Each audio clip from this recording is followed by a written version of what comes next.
Kok Eko kan sebelum pindah, sekarang kan Eko di One Champion lagi ya. Kita berbicara karir Eko di MMO udah mulai cemerlang. Eko pertama kali main di One Champion juga sebelumnya kan, sebelum ke One Pride. Iya. Betul kan? Iya. Itu kenapa tiba-tiba pindah ke One Pride? Kan udah ada di One Champion sebelumnya. Dulu sebelumnya saya ini satu tim sama Bang Stever yang sekarang yang lebih dulu di One Champion, sama Mas Noto juga, Rengga, saya juga termasuk saya. Dulu ceritanya adalah One Champion sendiri ngadain turnamen nasional aja, orang-orang nasional. Kayaknya mencari bibit-bibit yang ada di Indonesia, nah, atlet-atlet Indonesia. Nah kebetulan saya juga termasuk pas itu barengan ada Stever, ada saya, Adrian Mateis ya pada saat itu. Alhamdulillah mendapatkan hasil positif. Cuman pada saat itu masih Stever yang mendapatkan kontrak. Dari sekian banyak orang yang tadi disebutin, baru Stever yang dapat kontrak. Stever dan Adrian Mateis. Stever dan Adrian Mateis. Mas Junato? Mas Junato udah masuk duluan. Udah maksudnya di apa ya?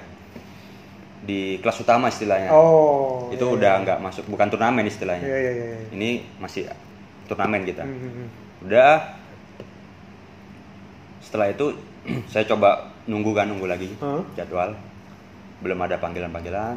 Kebetulan ada One Pride nih. Ngadain seleksi yang kedua kalau nggak salah itu. Yang kedua. Ya udah sambil nunggu aku coba iseng-iseng gitu kan. Coba. Ya udah. Alhamdulillah dapat hasil yang baik. Terus mendapatkan kesempatan main sampai bisa juara gitu. Alhamdulillah. Perjalanannya panjang juga kok di One Pride. Panjang Mas. Sempat kalah ya? Hampir 2 tahun. Sempat kalah sama siapa waktu itu? Sama di One Pride ya? Sama Sony. Cuma itu aja ya? Iya. Pertama sama Fajar. Kalah, menang kan? Alhamdulillah menang. Iya. Kedua langsung ketemu sama Sony, kalah. Ketiga ketemu Ezra. Keempat Badrul, kalau nggak salah ini ya. Kelima sama Evan Baduy. Nah, di situ ketemu Sony lagi. Terakhir sama Mas Yusuf. Itu perjalanan 7 kali ya? 7 kali pertandingan aja? 7 kali ya. 7 kali pertandingan dengan tempo waktu 2 tahun. 2 tahun. Waktu itu kalau nggak salah Sabuk Bantang tuh kosong ya? Iya. Sepeninggal Abro ya? Itu pertandingan Sony Eko yang keberapa tuh? Perebutan Sabuk itu? Ke-6 kalau nggak salah itu Mas. Ke-6. Aku juga sebenarnya kurang ngelawan Sony itu kurang. Kenapa? Kurang setuju sebenarnya, kurang serak gitu. Karena kalau dilihat misalkan kita ngikutin aturan nih, orang yang masuk ke title fight itu nggak gampang. Dia harus punya rekor 2 atau sampai 3 kali kemenangan bersih. Iya. Dan alhamdulillah pada saat itu saya udah menjalani itu 3 kali kemenangan terus kan, terus alhamdulillah. Saya udah ngerasa layak memang perebutan juara. Nah Sony ini setelah kalah sama Fajar tuh, kan dia udah title fight itu ya.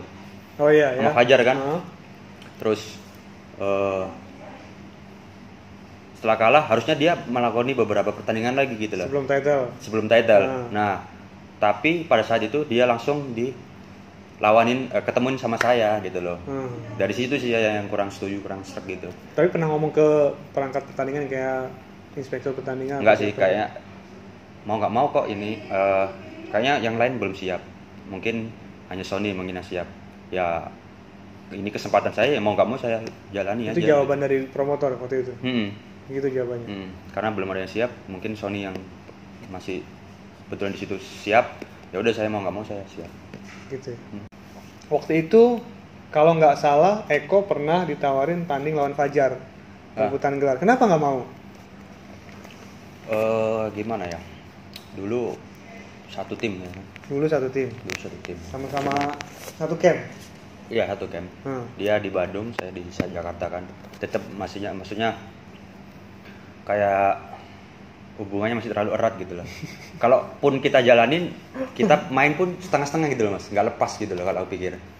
Jadi mau misalkan nih kalau jadi kita mau nyerang A misalkan, jadi nggak kayak gitu loh. Kalau aku masih berperasaan aja sih, baper gitu. Masa sih kok kan? Iya. Profesional kayak gitu loh. Iya sih, ya pandangan orang beda-beda sih. Kalau saya melihat ya nggak bisa sih kayaknya. Nggak bisa. Kecuali ya memang sekedar kenal aja, ya gitu sih. Masih bisa. Pelatih kalian sama? Pelatih nggak juga. Karena posisi dia di Bandung kan. Posisinya di Bandung. Berarti kalau nggak salah itu bukan salah satu faktor Fajar menyerahkan Sabuk. Gara-gara Eko kan sempat beredar gosip nih. Fajar nyerahin Sabuk buat dikasih ke Eko lah gitu biar Eko yang jadi juara. Kan dia punya ngasih statement kan kalau dia ngelepas Sabuk juara karena ngikutin itu kan apa namanya tuh buat SEA Games. Ya masuk akal sih. Sambo itu. Sampai sekarang kan alhamdulillah dia juga dapat emas gitu. Emas. Bukan gara-gara Sabuknya mau dikasih ke Eko kan, bukan? Enggak. Karena satu tim kalian nggak mau tanding, harus ada yang ngalah gitu, nggak ada. Mungkin itu keputusan dia. Karena memang kita lihat sendiri buktinya dia tanding di SEA Games kan, Sambo kan. Dan alhamdulillah mendapatkan emas gitu. Dapat emas ya. Tapi emang waktu itu sempat ngobrol sama Fajar, pukulan Eko tuh kenceng katanya. Hah? Enggak lah. Sama aja. Waktu itu kalian sempat ketemu kan? Itu belum satu tim ya? Fajar masih di... Yang mana? Kalian pernah ketemu kan? Eko ketemu Fajar. Fight. Iya. Iya. Kita sama-sama debut. Iya, sama-sama debut. Fajar bilang, pukulan Eko tuh kenceng. Enggak lah. Iya, serius kok. Sampai sakit tuh nih. Itu Eko kenceng tuh. Kasihan kok. Pastilah orang semua kena serangan itu pasti sakit. Cuman setelah pertandingan baru terasa sakit-sakitnya. Kalau lagi di atas gitu kan masih panas gitu kan. Adrenalin masih tinggi jadi nggak terlalu dirasain gitu loh. Pasti setelah pertandingan atau besok harinya, badan sakit-sakit semua pasti. Iya mas. Tapi emang segitiga kalian tuh kan Sony, Fajar, Eko ngalahin Fajar ngalahin Sony. Eko ketemu Sony menang 2 kali. Emang begitu? Emang Eko ini tahu akan ketemu Sony misalnya 2 kali gitu? Enggak. Karena aku ya itu tadi pikir karena dia kalah kan, otomatis masih panjang perjalanan dia naik atau dipertemukan sama saya. Tahu-taunya ditemuin awal gitu kan. Ya udah. Nggak tahu. Tapi memang pertandingannya cukup seru. 3 ronde ya kok. 5 ronde. Yang title fight sama 5 ronde. 5 ronde ya. Itu emang sengaja main panjang atau memang sengaja sih enggak, cuman setiap pertandingan saya mencoba ngasih yang terbaik. Pokoknya serangan yang baik, tepat sasaran istilahnya gitu kan. Cuman kayaknya kurang agresif aja sih, kurang banyak ngasih serangan aja. Kurang banyak menurut Eko. Eko sendiri kurang banyak ngasih serangan. Iya, betul. Dan kurang seru, nggak seseru kayak Ahong mungkin. Nggak ada gimmick-gimmick seperti itu? Nggak ada. Setelah pertandingan, sebelum pertandingan nggak ada? Nggak ada, udah selesai. Ya profesional aja sebenarnya. Profesional aja. Nah, di bawah kita baik, di atas juga sebenarnya profesional. Karena pertandingan istilahnya cari menang dan kalah. Dan setelah pertandingan pun kita baik-baik aja. Tapi kelihatan Sony tidak menerima hasil kekalahan waktu. Kalau dilihat dari gestur tubuh dia ya. Kalau dilihat pas setelah pengumuman itu kan sempat kan ya kalau dia senyum-senyum gitu kan. Nah, timnya yang enggak kurang menerima. Kayak kemarin JK. Dari gimmicknya nggak kelihatan nggak suka menerima keputusan juri gitu kan. Ya udah nggak apa-apa. Ya mau gimana lagi gitu, orang keputusannya seperti itu kan. Tetap baik-baik aja. Tetap baik-baik sampai sekarang, nggak ada masalah ya. Nggak ada. Eko kan di One Pride jadi juara. Sekarang pindah lagi ke One. Pindah lagi karena kontrak habis atau karena ingin mencari yang lebih beda, mencari yang lebih besar, penghasilan mungkin? Ya, memang kebetulan pada saat itu kontrak saya sama One Pride udah selesai gitu loh. Udah selesai dan One Pride juga udah telah ngasih kontrak baru. Terus ya sebenarnya udah cukup bagus sih. Apanya? Bayarannya. Cuman ya udah kita mesti punya pilihan gitu kan. Oke.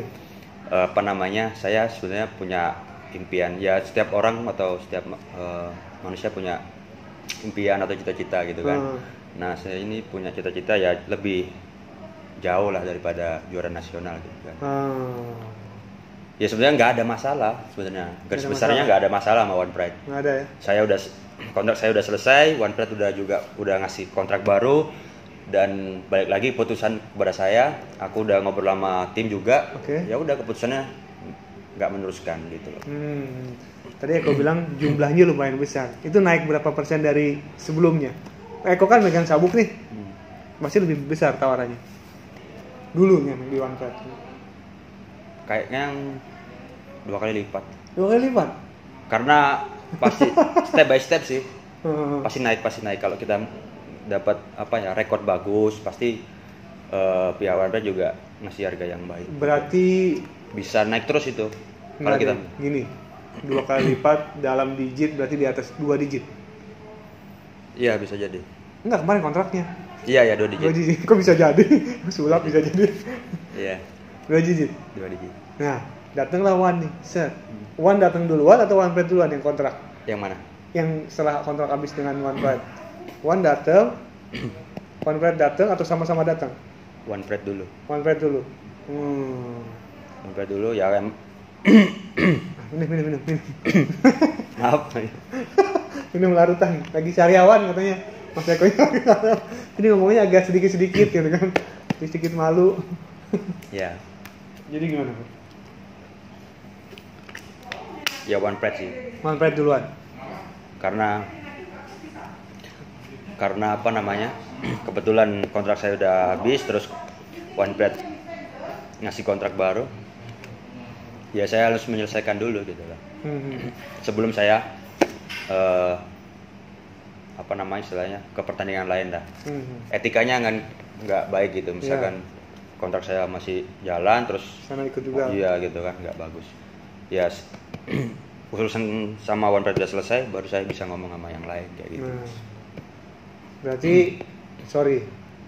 kontraknya One lebih besar daripada One Pride. Kalau dari segi penghasilan lah, pasti kan kita nggak munafik, semua orang butuh penghasilan dong. Iya. Ya sedikit banyak ada selisih pasti lah. Ada selisih.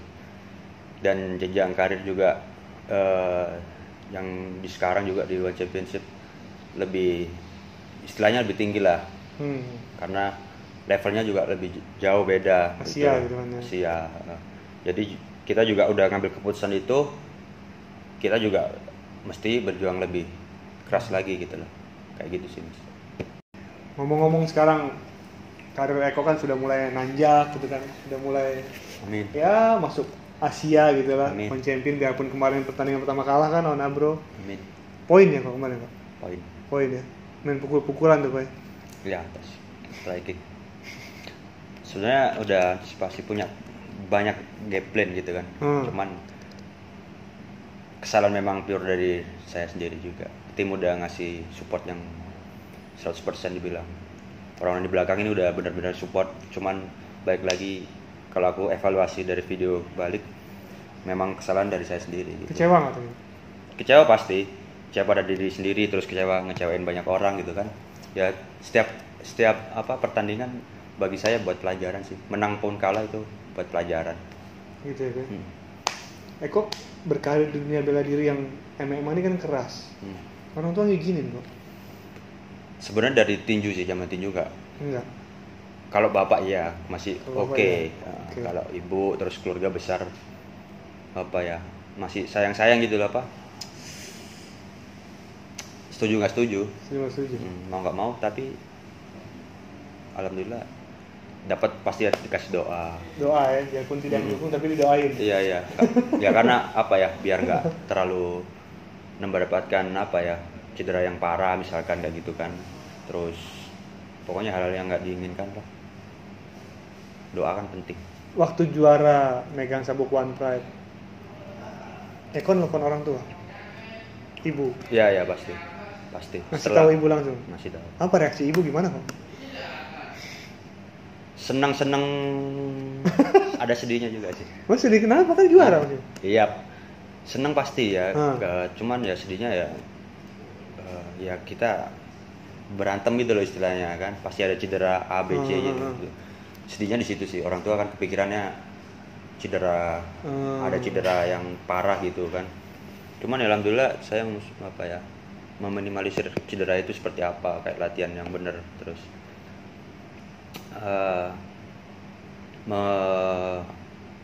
mengantisipasi serangan lawan seperti apa, kayak gitu-gitu sih Mas. Makanya balik lagi ke latihan juga sih. Berarti ibu sering ngasih tahu kalau misalnya hati-hati kalau tanding jangan sampai gini gitu ya? Pasti seperti itu. Deg-degan terus kan itu kan.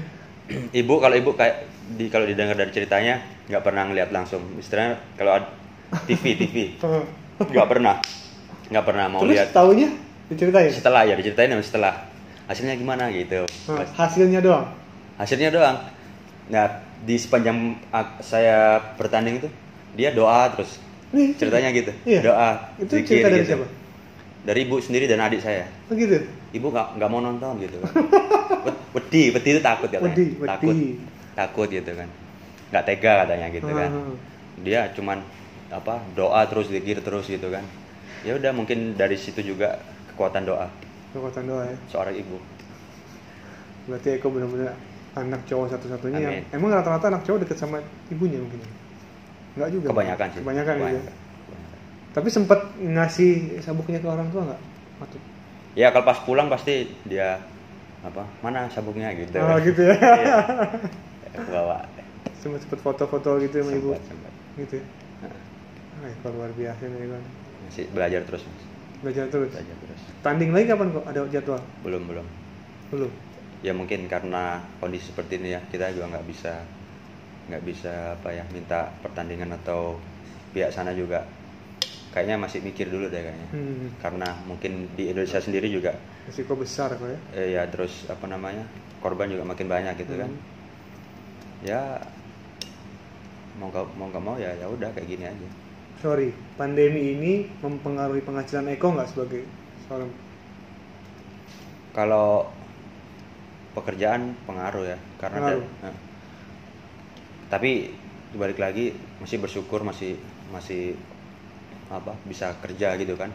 Karena di luar sana juga masih banyak orang yang misalkan diputus kerja, nggak bisa kerja kayak gitu kan. Saya masih bersyukur masih kerja, terus pihak manajemen atau bos juga masih baik gitu loh. Meskipun ya nggak full ya, kita juga tahu diri kita nggak kerja, nggak ngapa-ngapain kok, minta berharap gaji full gitu kan. Ya alhamdulillah aja masih bisa bertahan hidup, bisa istilahnya bisa ngirim orang tua juga, bisa makan di sini. Ya udah, disyukurin aja. Eko, terima kasih waktunya. Sama-sama. Salah ngobrol-ngobrol. Sekarang Eko sudah pinter ngomongnya sudah panjang. Hampir berapa ini? Ada 40 menit lebih loh bisa ngomong. Ini luar biasa loh. Suatu kemajuan untuk seorang Eko Prihandono. Tapi satu lagi, electrical knockout itu julukan dari siapa? Itu sahabat saudara saya, Mas Vidi Aldiano. Yang baru nikah itu. Iya. Eko electrical knockout. Tapi memang pukulannya kencang sih. Karena pertama sebenarnya saya udah nggak, pertama masuk One Pride, nama julukan panggung ringmu apa gitu kan. Nggak usah lah, karena nggak suka gitu loh. Nah terus kebetulan ada ini Mas Vidi ini, ya udah Mas coba cariin gitu kan.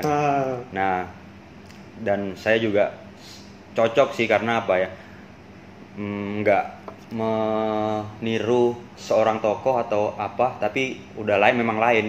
Dan emang bener yang ada di diri saya sendiri gitu loh.